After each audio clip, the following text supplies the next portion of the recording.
जिस प्रकार मेल में पेनिस का कोई काम नहीं, मात्र पेशाब करना, स्पर्म को पहुंचाना, ठीक उसी प्रकार फीमेल में वेजिना का कोई कार्य नहीं है, मात्र दो ही कार्य है, पेशाब करना और दूसरा स्पर्म को रिसीव करना।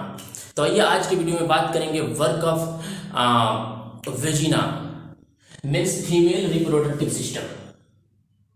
जिस प्रकार मेल में टेस्टिस की संख्या 2 होती है और ये वैस नामक नस से जुड़ा हुआ होता है, और पेनिस मतलब जिस प्रकार ये टेस्टिस मेल में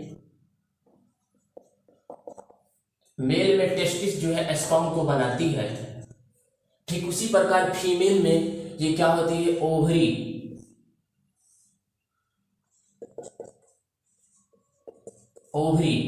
और ये ओवम को बनाती है। जैसे मेल में टेस्टिस स्पर्म को बनाती है, उसी प्रकार फीमेल में ओवरी क्या किसको बनाती है, ओवम को बनाती है। ओवरी जो है ये ओवम को बनाती है। यहां पे होता है यूट्रस।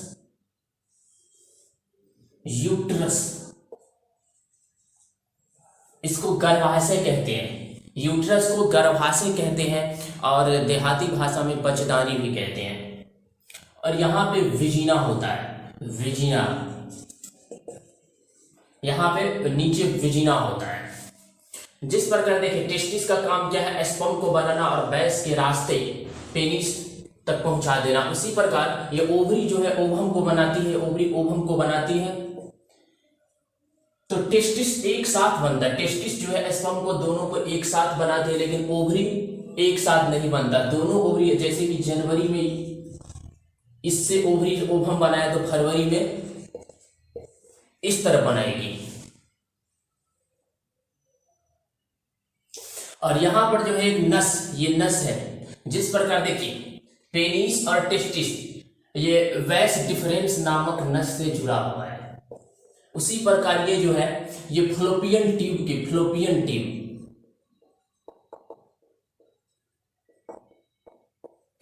ट्यूब नामक नस से जुड़ा हुआ होता है। फ्लोपियन ट्यूब नामक नस से जुड़ा हुआ होता है। तो यहां से मतलब ऐसे पेनिस जाता है, यहां स्पर्म जाती है, तो स्पर्म और ओवम मिलता है, जिसको कहते हैं फर्टिलाइजेशन। स्पर्म और जो ओवम मिलता है उसको कहते हैं फर्टिलाइजेशन, हिंदी में कहते हैं निषेचन। तो एक सवाल हमको बताइए कि स्पर्म और ओवम कहां मिलती है? तो स्पर्म और ओवम ये फ्लोपियन ट्यूब में मिलती है, दोनों एक साथ ही यहां पे मिलती है। फ्लोपियन ट्यूब में स्पर्म और ओवम मिलती है।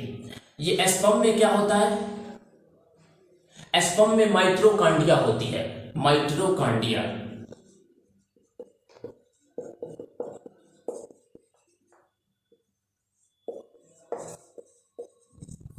स्पर्म में माइटोकॉन्ड्रिया होती है, लेकिन ओवम में माइटोकॉन्ड्रिया नहीं होती। जिस कारण स्पर्म में माइटोकॉन्ड्रिया होती है तो ये क्या होता है, आगे जाता है, लेकिन ओवरी से ओवम बनता है। ओवम यहाँ पे फ्लोपियन ट्यूब पे आगे जमा होता है, ये आगे नहीं बढ़ता है, स्पर्म का वेट करता रहता है, क्योंकि स्पर्म में माइटोकॉन्ड्रिया होती है। तो क्वेश्चन पूछ सकता है कि स्पर्म और ओवम निषेचन कहाँ करता है? तो स्पर्म और ओवम निषेचन करता है यहाँ फ्लोपियन ट्यूब के नस पे। फ्लोपियन ट्यूब में स्पर्म और ओवम निषेचन करता है। अब पुरुष में क्या होता है, पुरुष नसबंदी जो होता है, पुरुष नसबंदी होता है, क्या करता है, इस नस को काट कर हटा दिया जाता है। इस नस को जो काट कर हटा दिया जाता है पुरुष में, इसको कहते हैं वैस्कोटोमी।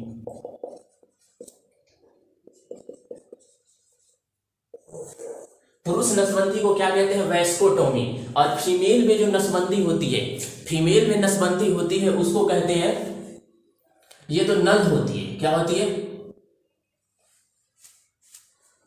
ये नस होती है। और क्या करता है, इस नस को फ्लोपियन ट्यूब जो है नस, इसको काट के हटा दिया जाता है। इसको काट के जो हटा दिया जाता है तो इसको क्या कहते हैं, ट्यूबेकोटोमी।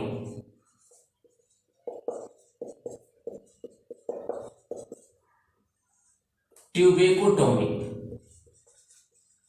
फीमेल में क्या होता है, ट्यूबेकोटोमी।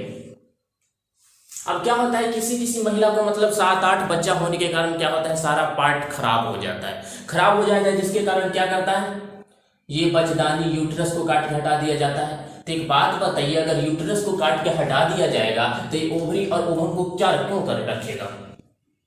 तो जब ये यूट्रस को काट के हटा दिया जाता है तो ओवरी को भी काट के हटा दिया जाता है, जिसको कहते हैं हिस्टेरोटोमी।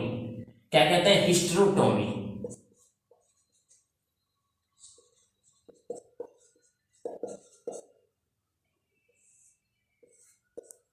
पूरे पार्ट को काट के हटा दिया जाता है, मतलब ओवरी को भी काट के हटा दिया जाता है और यूट्रस बचदानी को भी काट के हटा दिया जाता है, फ्लोपियन ट्यूब को भी, सारे पार्ट को ही काट के हटा दिया जाता है, जिसको कहते हैं हिस्टेरोटोमी। और किसी किसी ये जो होता है ना, ये बीमारी भी हो जाता है हिस्टेरोटोमी। ये जो मतलब इसको अगर काट के नहीं हटा दिया जाता है तो बीमारी हो जाता है, जिसको कहते हैं हिस्टीरिया। हिस्टीरिया नामक बीमारी होती है, किसी किसी महिला में हो जाती है, ये कैंसर का रूप ले लेता है, जिसके कारण पूरे पार्ट को काट कर हटा दिया जाता है, नहीं तो हिस्टीरिया नामक बीमारी हो जाती है। तो आई होप आप लोग समझ गए होंगे कि पुरुष में जो होता है वैस्कोटोमी और महिला में होता है ट्यूबेकोटोमी। और एस्पर्म और ओवरी ओवम कहाँ मिलता है, फ्लोपियन ट्यूब पे जाके मिलता है, और बच्चा जो रहता है कहाँ, यहाँ यूट्रस में बच्चा रहता है। तो ये बताइए एस्पर्म कहाँ गिरता है, एस्पर्म गिरता कहाँ है। तो ऐसे पेनिस से गया, ये वेजिना के रास्ते गया, एस्पर्म जो गिरता है वो यहाँ पे गिरता है, यूट्रस में जाके एस्पर्म गिरता है।